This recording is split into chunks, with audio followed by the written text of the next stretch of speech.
দুটো ব্যাঙ একটা দুধের পাত্রে পড়ে গেল।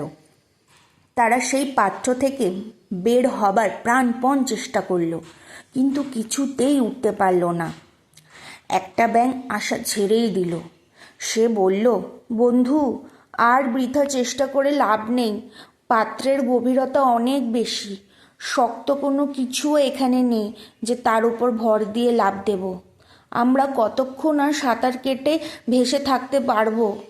আমাদের মৃত্যু অনিবার্য। বিদায় বন্ধু।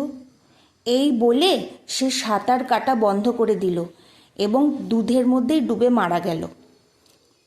অপর ব্যাঙটা বলল, না, আমি সাঁতার কাটা থামাবো না।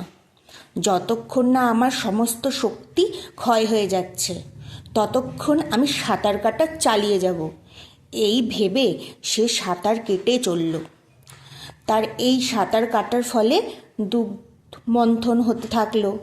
আস্তে আস্তে সমস্ত দুধ মাখনে পরিণত হলো।